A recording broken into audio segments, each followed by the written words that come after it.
Again, to welcome everyone who has joined our presentation. I'm sure we'll have a few more joining as we progress. Our subject today is going to be tool shop optimization and how it applies for today's die shop. My name is David Lindeman. I'm a senior application engineer that works for Cimatron Technologies. I've been with Cimatron for the past 10 years, and I'll be the one doing the presentation today. And just a little bit about the company Cimatron. We are a worldwide leader in CAD/CAM solutions, but we have been specific in working for the tool and die makers in particular, or discrete manufacturer of parts, mold and die. So we're pretty much in the tooling industry, and our solutions that we write are specifically for tool makers. Cimatron's been at it for over 25 years now, and we have a worldwide presence, as you can see, in some 35 countries with over 20,000 installations. So a little bit about Cimatron. Now, as we go through our presentation today, if you have any questions, please feel free to ask them. The way to do that is to send a note. And as you can see by the instructions, send that note to Lisa Sterling, who is our moderator. That's just a right click, and you can send a note. Then we'll be able to go through those questions at the end when we're done. And as you're viewing, you may find that if you hit the enlarge button, there are like 4 or 5 icons on the upper left. Hit the enlarge button and select the option of with toolbar, and you'll be able to see the full presentation without a cluttered screen. So we encourage you to do that. Our subject today is going to be about concurrent engineering, and we're going to focus on what concurrent engineering is exactly. And to help us understand that, we'll talk about what concurrent engineering is not, as many people have different ideas of what they think concurrent engineering means. But the key is going to be understanding how concurrent engineering very well might be what's most important in improving delivery time. And we'll leave you with the question that you can ask for yourself: is this something that's going to work for my business? So let's start with what we consider the typical die shop process. We've looked at many of our own customers and others to understand exactly what they're doing. And we're going to look in on the process after the quote has been awarded. Your shop receives the data, and now it's a matter of evaluating the data. Is it something that's usable? Does it match what the data was that was quoted? Is the data in good shape, or do you have to patch it? Do you have to fix it? Usually at that point, the job now goes to either the next available designer or the designer who is the most qualified to handle this job. And then it may go through a series of reviews where engineering managers and tool shop managers meet to decide if this is the correct way to go about doing this tool. It may go back and forth for a while, but once it's finally been approved, from there we'll order the parts, we'll order the steel. The job is then released on into the manufacturing part, or to the shop. And we think of that as a throw-it-over-the-wall kind of process, where the design is done. Now everything is handed off to the NC guys, the shop guys, and it's up to them then to build the die. And throwing it over the wall is actually a very fitting analogy, because sometimes we find indeed there is a wall there in the process. For one thing, it may involve the translation of data. From there, once it hits the shop floor, there are certain tasks that will need to be performed, such as wire EDMing the punches and the clearances and the plates. We may be sending some data to the NC machines for some 3-axis milling of the forms. Of course, everything will have to be drilled and tapped. That's another operation. And finally, it's all put together. These different tasks we find oftentimes are receiving their information by different forms of data. Could be the NC guys might receive a CAD file for their 3-axis work, whereas others just may receive a print. And we find also that these operations are performed sometimes in entirely different departments working independently of one another. So if asked, where is the job information? Where is all this information we've generated to make it? Where is it? Well, it's all over the place. And to be more specific, we mean by that if we were to go to the salesman's laptop, we'd find the information that he quoted to probably still sitting there. And looking at the design, we'd find it sitting somewhere on the CAD server. After the job is completed, it's probably zipped up and sitting there in a directory somewhere. The actual NC code, the G code, It may be sitting on the controller on the shop floor. Probably it might be sitting on a shop floor workstation if it hasn't been discarded. All the drilling, the wiring routines, again, probably programmed right at the controller themselves if they worked off a blueprint, or for the sake of ease, it's been thrown away, no longer needed. And drawings are probably rolled up somewhere, sitting in a corner. At best, they're filed somewhere, and they're sitting off there on their own. So data is everywhere, and so it's fragmented. What does this mean, though, having data scattered or put in different locations? Well, it means in many cases, if we go through an engineering change, a lot of these departments would be starting from scratch. All right? And it's going to be difficult to communicate between departments because we're not all looking at the exact same data. This, of course, lends itself for mistakes. Is the task being completed the same in all the departments as it needs to be? Now, we took some time and we sat down with a typical die shop to understand things in a little bit more detail. And we're going to share with you some of the things we found that they were doing, and you might be able to compare the things that you find in your shop to this to see if they're equal, or maybe it'll make you feel better, too, about the way you're doing things now. We found that when we looked closer into the design department, there were many different design softwares that they were using. What would happen is the job, once it became available, would go to the next available designer who knew a particular software. So the job was then translated into that particular software, and they'd go about doing the job. So with all the different designers knowing different softwares, that meant multiple translations all the time to get things through design. From there, the job was then sent on into the NC department, and again, we found multiple NC softwares. Particularly, that was because different software is being used for different machines. Of course, they want to get the most out of the machine, so they're using a particular software. But their NC guys all had different understandings of different softwares. You can see where this would create a backlog on some machines because of the need to program for a specific machine. Even if they wanted to rough the job in one machine and then do the finishing on another NC machine, that would mean the job would have to be sent over to a different software to be programmed for that second machine. So lots of translations were going on to get it through the process. Why did all this come about this way? It's because what we were looking at in this case is what we call an evolved process. It just kind of formed itself this way over time. The shop would go out and buy the latest and greatest new machine, a high-speed 3-axis machine. And of course, they want to get the most out of that shop, new machine, so they buy the new software that goes with it. Usually it's a software that's recommended by the machine vendor. The idea being then that they're going to run that most efficiently. Perhaps they would go and hire a new designer, and they want to use his skills right away, but he doesn't know the existing design software, so right away they buy another software so that he can use it. Or it might be that as they grow, they want to take on more functionality, more tasks. So when they look at a solution, they buy the best possible software they could find, the best possible NC software at that time, or the best possible wire EDM software, whatever the case may be. But what the result is that we're left with many different types of softwares, and none of them talk to one another. They're disparate systems. Now, when we get into dealing with an engineer change, we find that this is a tremendous amount of pain that this shop is going through.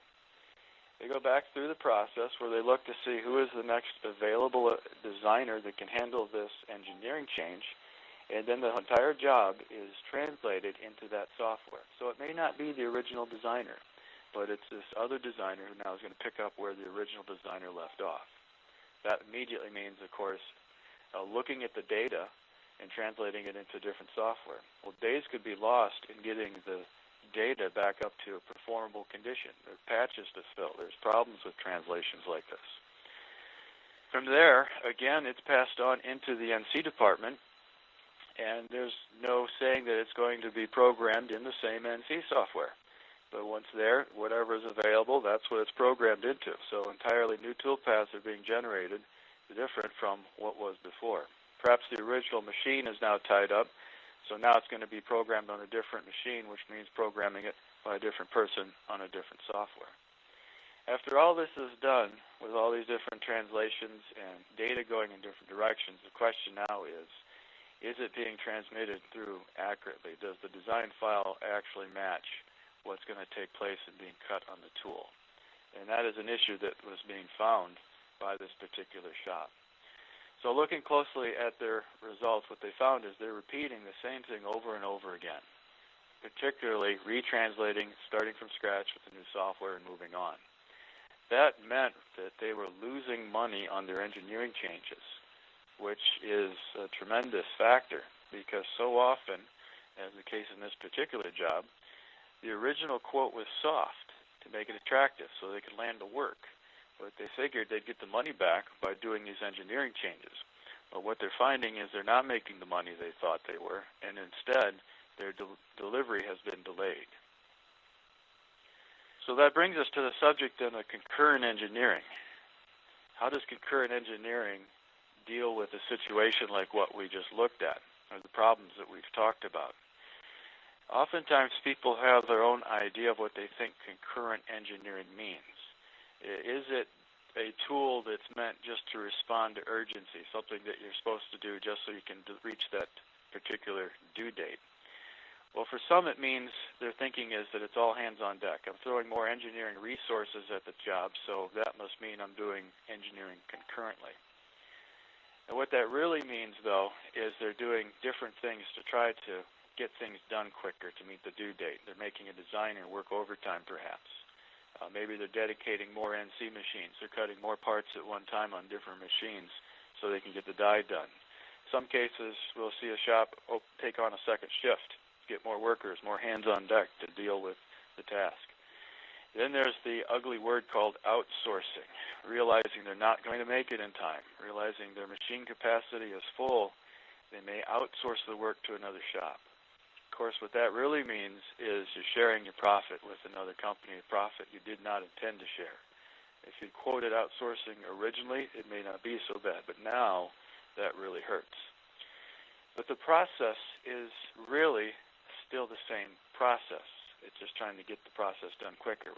We find we're still throwing data over the wall.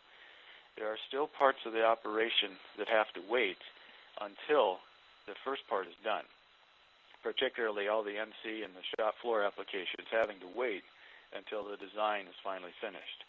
And in the end, what we find at the end of the day is that we have increased the cost to finish the job. Then what really is concurrent engineering? Well, it's not meant to be just a crisis management philosophy. What it is a designed workflow from beginning to end, from quote to delivery. All phases of manufacturing are intended to remain current so that everyone knows exactly where the design is at, how much is available to be worked with, and what the current release level is that everyone is working to. And as an engineering change comes along, concurrent engineering allows the ability to adapt on the fly. So it's not like all things come to a screeching halt and then we wait for one particular department to finish.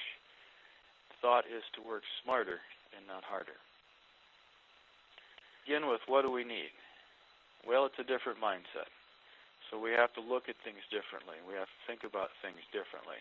And that means being willing to have an open mind to the way we do things. Everybody tends to get into their own comfort level. Things are working fairly well. Things are keeping up. So typically, people don't like to upset the apple cart. Now, of course, that's understandable. But we're finding more and more these due dates are getting tighter and tighter, and it's getting harder to make the delivery. So perhaps an open-minded view can help us to do that. And one question to ask is, how often do I translate the data, such as the example we looked at? Am I translating multiple times to get the job through the process? And then looking at the process, where are the bottlenecks? What's holding things up? Do I see too much work going to one machine, or are things taking longer to get through design than I would like?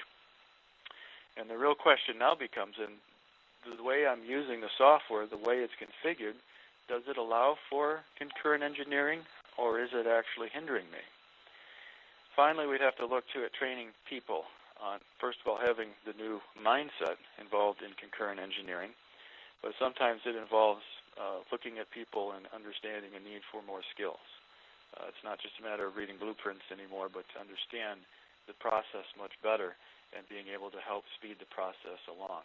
Everyone plays a vital part in making sure that the due date is delivered, and that's part of the mindset of training that's involved. So let's take a look at an example of concurrent engineering, and we're going to start at the very beginning. We're going to start when the RFQ comes in, because that's the first place that decisions are actually made. That's the first place where the shop is actually touching the data. Of course, a lot of work goes into getting quotes, and sometimes quotes are quoted over and over again before the job actually lands. We find in many cases shops are quoting and getting maybe 1 to 3% of what they actually quote. And more are finding that pressure is being put upon them to provide some sort of preliminary strip layout when they deliver the quote. Could be just a picture, of course, but it's something that helps the customer be assured that they understand the process that you want to put their metal through. And for that matter, if a strip layout could be done in a few minutes, where it wasn't a time-consuming process and slowing down my quotes, then why not include it if it's going to improve the chance of getting the job? A lot of shops are looking at that in order to get a higher percentage than 1 to 3%. If that's the case, if a preliminary quote is put together, that's something to start with when the design department does their kickoff meeting. They have a much better idea of what's involved in actually designing this tool. In fact, if the data itself could be used and passed on, the design is actually that much further ahead. Sure, it'll need tweaking, but at least the preliminary and the basics are in place. All right, from there, let's look at how that information gets propagated through the design process. And also, let's look at the thought of concurrency right within the design department. We're talking about multiple design processes on the same job. A lot of how this is implemented has to do with how comfortable people are in doing this. And a lot of times they won't try it until they're absolutely desperate and they're running behind. But it is possible to have one designer work on one side of the tool while another designer works on the other. You may look at that and say, well, that's not quite the best way to do it, because if you're designing the punch, you're also really designing the die side at the same time. That may very well be the case in a lot of situations. So it could be that the second scenario is more appropriate, where one designer is finalizing the details of the strip, while another designer is beginning the basics of the tool layout.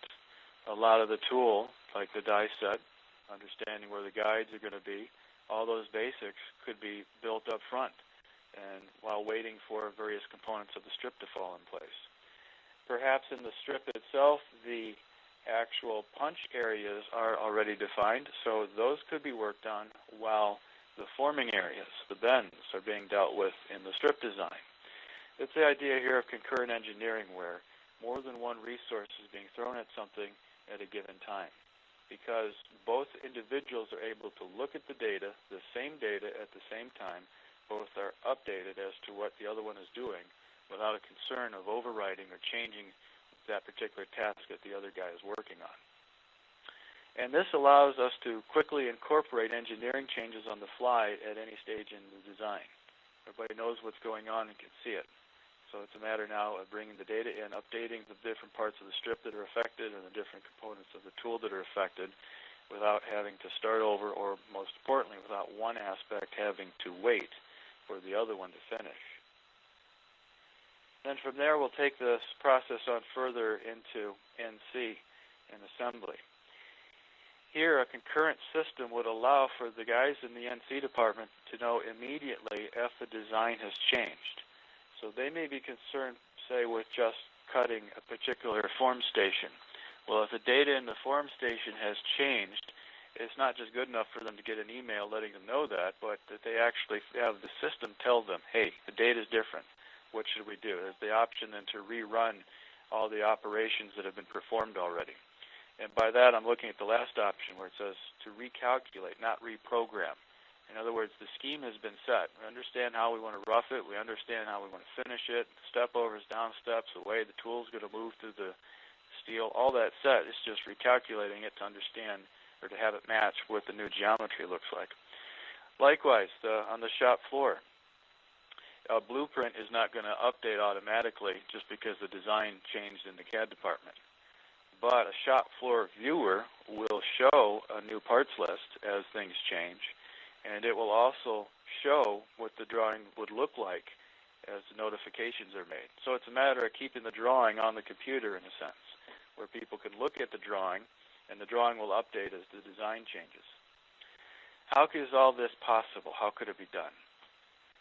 Obviously, one system is needed to carry the data and to do the concurrent engineering. It has to be a system, though, that is designed to do concurrent engineering. That means that design standards are set with each job, and they're saved and carried with each job. That means when I understand the material that I'm using, whatever it is, hot rolled, draw quality steel, whatever it is, the material specs, how it's going to affect the bend conditions, the thickness, that's all saved in with the job. Likewise, the different clearances that we're going to make with the punches. Could be the factor of 10 or 12% that I'm going to use for my clearance. Well, that's saved in with the data. That's part of our setup, so that from then on, all the punches are going to use the same rule. How do I build my die sets? One die set in one shop could be very different from another. Do I order them from Danley? Do I make them myself? Those standards need to be saved within the system so that they can be drawn on again and again. And that way, too, with standard components, with all the designers using the same standard components, you're ordering from the same place. It's not like each designer now has orders coming from different catalogs, different companies. Plus, everything's the same. That means if I'm using the same component in every design, then the hole for that component is going to be the same. How I cut that component, how I cut the hole, is going to be the same. That means also that the same design standards are available at the very, very beginning, actually during the quotation. The quote can be handled with the same understanding of the material, how it's going to form, how it's going to bend. Likewise, the die, all the components, that information at the quote stage can be understood and used. And everyone's on the same page then. That means the information that's generated with the quote, maybe the preliminary strip, the different forms, even a rough idea of the die set and the quote, done in just a few minutes. All that information now can be passed back and forth between quoting and design. Likewise, with quoting and design, NC and assembly are also on the same database. That means if a design changes, NC immediately understands and are told by the system that things have changed. So now when we start talking about great things like NC automation, now it can begin to really make sense and apply. For instance, the thought of being able to drill automatically. If I drill my holes the same all the time, I drill and tap everything the same, teach the system how to do that. Then as the design may change, if a hole moves, if the hole becomes a different type of hole, the system can see it and then apply this new cutting procedure to it. In other words, now I'm going to cut the hole the way I would cut that changed hole. All right, so that's something that Cimatron has called auto drill, and that's part of the automation process. Likewise, even with the 3-axis milling. If we know how we're going to cut that job, now, typically we rough a part the same every time, using the same cutter, same down step, same side step. Save that information within the system, then apply it as the geometry comes in. Now it becomes a one-click approach. Well, if that geometry were to change, why should things be different? Just reapply it. It's not like you have to set up new strategies and new schemes of how you're going to go about cutting it. Also on the floor with assembly. Immediately assembly understands that there's a design change. That's because they can look at the detailed drawing right on the computer. There it is different. All right, the bill of materials also shows a change. So if there's more components that need to be ordered, or if a component's deleted, it's there and it's understood right away. It's instant access to information for taking measurements, for understanding how things go together. All that is invaluable. It's not like they have to wait now for a new blueprint to come out before they can begin the work that they have to do. Well, with all that being said, we've focused in on the role that the software plays in concurrent engineering, and we'd like to take a closer look now at the software in particular. Cimatron is, of course, designed to deal with concurrent engineering, so it's the model that we're using. But I don't want to turn this into just a demo. Okay, we still want to talk about concurrent engineering, and we'll use pictures from screenshots from Cimatron to understand a little better how things work. We want to particularly pay attention to how information is passed on downstream and how it begins to apply from one task to the other. Here we're looking at the material setup within Cimatron. Of course, the database is there for picking the type of material you want. The bend condition, that factors in with the material. Here's an example of hot-rolled commercial quality. The thickness is typed in. That stays with the job all the way through whatever application would require it, all the different bends, all the different analysis. Likewise, here we set the tool information. I understand where the punch is going to go, okay, or eventually will go, but what will be the clearances around the punch for the stripper plate, for the die plate, for the holder. Also, what type of punch configuration? Do I want it to come straight a distance and relieve off at an angle? Do I want it to start with a shear edge and relieve off, or straight through? The punch type can be defined, and then that will be the same throughout the entire job, unless, of course, I tell it differently on a specific punch. Well, right away, we can begin using the information for establishing the blank. Here's the blank function within Cimatron. You find it's using the exact same material. So I don't have to worry about it being right or not every time I push the button to blank it. And this is a fairly involved little part. You've got some up and down turns over a non-uniform face or series of faces. The blank can then be used later on for the quote, for knowing the perimeter, the whole XY area, or also used in nesting. Material information also helps understand the formability. Of course, immediately you can see where this is invaluable during a quote stage. Can I actually hit this in one strike, or will it take multiple strikes? Will I tear somewhere? If I change the material thickness or the material type, make it a harder material, will it now be unbendable? All that information is important as we quote it. But that's information also that applies to understanding how I'm going to lay the strip out. So it's information that can be used by design. That same material information also is used then with the different unbending operations.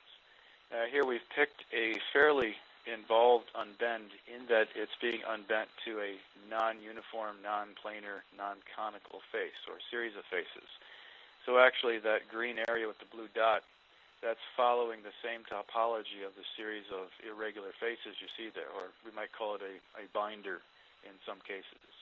But what's important is it's consistently using the same material throughout. Now that applies also even on the more simple linear bends that may take place, 90-degree bend, as well as a bend to a plane, a bend to a surface. There are numerous bending types. Perhaps you can see on the right-hand side of the screen, there must be 1, 2, 3, 4. There must be about a good 6, 7 different operations you can perform for different types of bends to do the flattening. Of course, they all, again, importantly, use the same material specs. All right, once the perimeter is established, like we talked about, that information now can be used in nesting. So here's the nesting feature where 1 or 2 rows could be established and putting out the information for the type of tooling we're going to be building. Here it's important that the margins are set, and also somewhat in the middle of the screen you can see the progression here is set to 6.5 inches. Well, once that is set, why do I have to think about it? When I start punching things, when I start laying things out, progression is almost always, very rare exception, is going to be different. It's going to be the same. So use that information, propagate that through the system in the places where I would need to use it. Also of note, if you're interested to, if a quote guide, you can see in the grayed out that we're keeping track of the scrap area and the blank area. That, again, is vital information calculated here that could be used to help speed along the quote process. Here's an example of what I mean. Propagate that information of the progression through the system. I'm just doing a simple punch.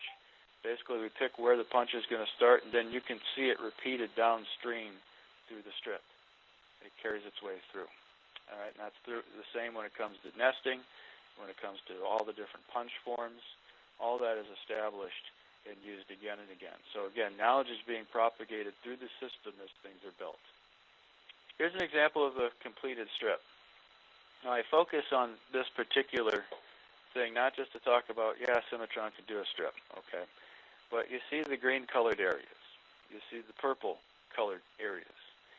Here is where the information from the strip, or the decisions, the knowledge gained when designing the strip is now passed into the tool design. That green area is my punch. That's where I want the punch to go. The punch plate, the stripper plate, all that information is linked to that green surface. Likewise with the form. One of the forms is going to be created from the purple area. Well, the information's there on that particular part of the strip. Let's use it when we're building the form.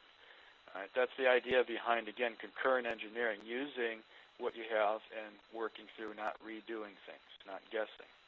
Now, by that, like looking again at the green area, getting ahead of myself here. We talked a bit about the die set. We talked about grabbing the shop standards and using them again and again. That can be used here in the die set. All right, this is the type of guide I use. This is the type of bushing I use. This is the rule I use, how far I set it from the corner. When my plate gets this big, this is how big my bushing gets. Those are the rules that are grabbed and then put into the die set. This is a fairly hefty die set. I'm actually loading some 300 components when we work with this particular die set. So it could be as complicated or as simple as you'd want it to be. It's got stripper plates, it's got die plates, punch forms, everything all lined up, springs, screws, everything is attached. Now, an example you see in the catalog there on the left-hand side, it's a progressive die set, but this could just as easily be for a transfer die. It could be for a single station die. It could have a few components. It could have many components. It's a matter of understanding the way you work and then incorporating that. That means, too, that as the job gets bigger or smaller, this is sized. It's resized. It's made bigger to match a bigger strip. It's made smaller to match the smaller strip. What's important is that the standards are the same. And that goes the same, too, for any component within Cimatron or any component that we're going to use in concurrent engineering. You should have the ability to bring in more than one part at a time. If I'm using a die insert like this, it should be an assembly. Why do I have to bring in 2, 3 plates, screw them all together, dowel them down, make all those multiple operations when it's going to be the same every time, or roughly the same? So here's an idea behind capturing, again, the standards intended for doing the type of insert work. And this could be custom. It doesn't have to be generic or the way it's dictated to you by the particular software. It should be the way you do things. Now you see that green surface? You can see how the green surface is being used to actually make the particular punch unit. Here's what that looks like. This is the dedicated punch creation tool. Basically, you pick that green surface, you tell it to go all the way to the backup plate, you tell it how far to push down past the steel of the strip into the die insert, and we apply the rules now. We told it how much offset we wanted when it gets through the die insert. We told it the angle to relieve it. All that information is applied by picking that one green surface. It propagates through the entire die set area. From that, of course, the bill of materials has to constantly update. So as I add components, as I take away components, it's an ongoing, active document. It's always there. It's always active. That applies whether I'm looking at it here on a spreadsheet or whether it's been attached to a drawing. It should update. The drawing updates when the part changes or when the die set changes, the BOM updates. That's key to keeping everybody current. Okay, so now you can see how we're talking about taking information from the very beginning and how that information propagates all the way through the system. Even down here at the level of assembling it, we understand things are constantly updating so that everyone is looking at the same database and is current. That should apply also with NC, like we talked about. Here's just an example of a rough NC cutter path. What's important is that it always sees the current design. So if that geometry changes, a red flag pops up on the screen that says the geometry has changed, should we recalculate the cutter path? The answer may be no. So if it's an engineering change where I'm actually going to cut further into the form, then why not use what I have, especially if I've already cut it?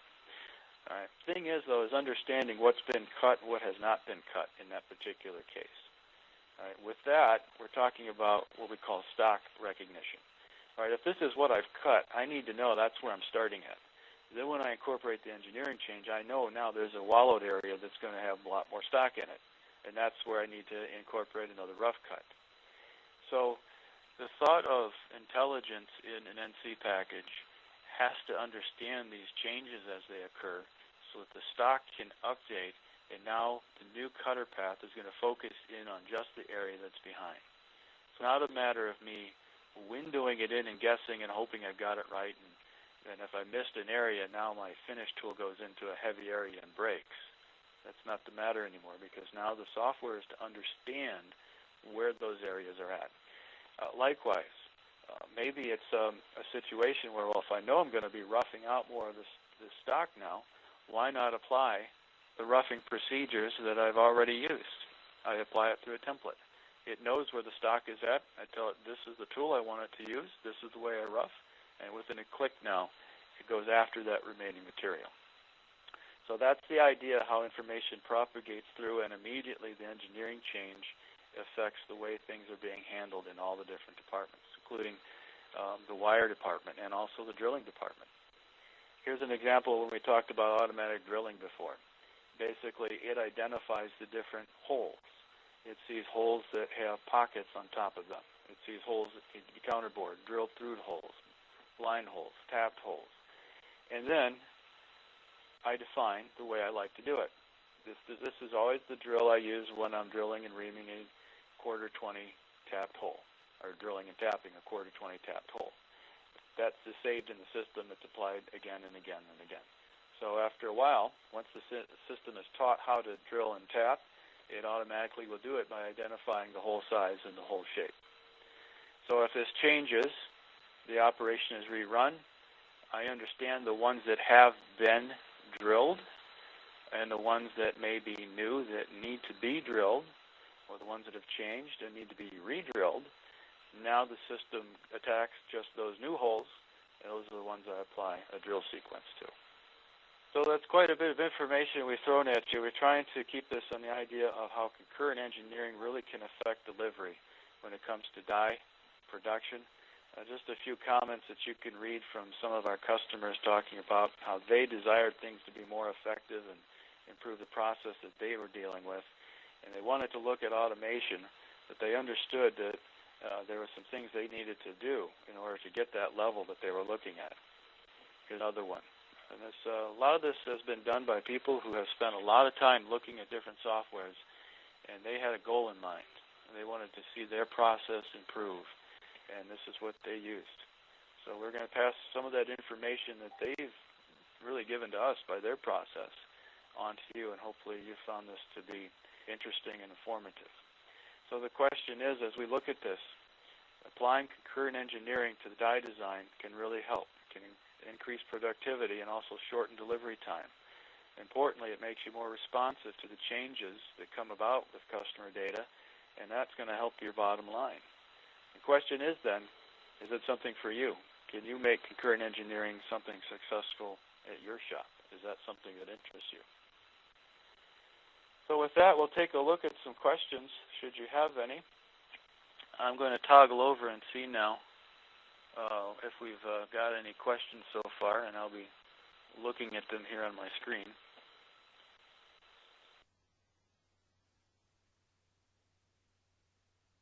Questions. If you have any questions yourself, go ahead and pass them in now. Also, we'll bring up at the end an email address that you can use and how you can contact us. One question is, we talked about shop floor viewers. Can you explain what it is and how it works? The idea of a shop floor viewer, a lot of places are generating a print, sending it out, and that's how things are being assembled, is by looking at the print. And that's how things have been done for years. The thought of a shop floor viewer is to put a seat of the software out on the floor where basically all they can do is look at it and take measurements. So they can generate a drawing, put a view on it, take some measurements, put some dimensions on it, and use that instead of something like a blueprint. Of course, you can see how important that is. If the design keeps changing, you want to make sure that the holes that are being drilled or the way the components they're ordering, all that information is current to what the design is. So the shop floor is basically a viewer package out there on the shop floor that everyone can access. You can't save, you can't change the data, but you can access it and look at it. Does Cimatron allow the use of commercial catalog products? Yes. In fact, with the system, come catalogs from well-known vendors like Dayton, Danley. There's a few others in there too. There's quite an extensive list of different catalogs as well, and those catalogs are always being updated. We're adding more catalogs to the system at all times, so that's something that we get a lot of feedback from our customers on, the catalogs they need.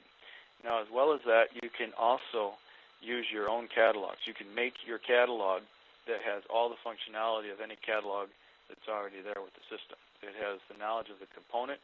The component can be ordered and the size can be changed, and it knows the hole that it sits in. So when you place the component, the hole is automatically placed with it, and that includes even assemblies.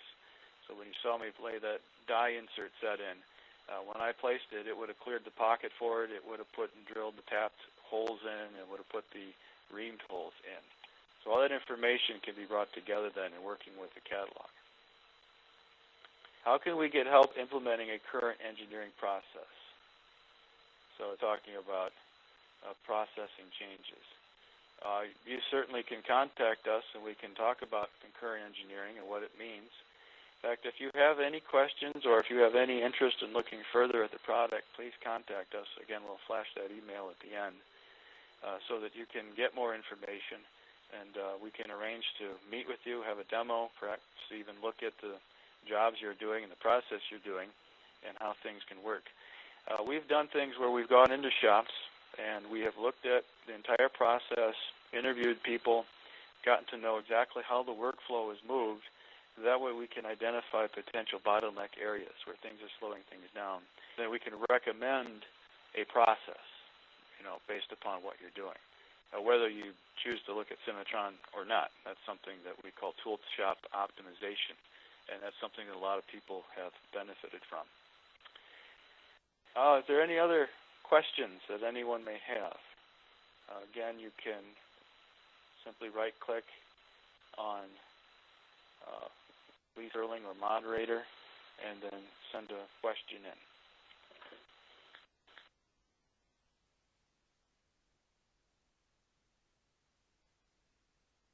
I'm not seeing very many more questions, so let me flash this on the screen. I'd like to thank everyone for being here and attending this event. You can contact us further at info@cimatrontech.com. You can reach us by calling 248-596-9700, or please feel free to visit our website, cimatrontech.com. We'd be happy to hear from you, and if you have any further comments, please contact us. So again, thank you for attending our event.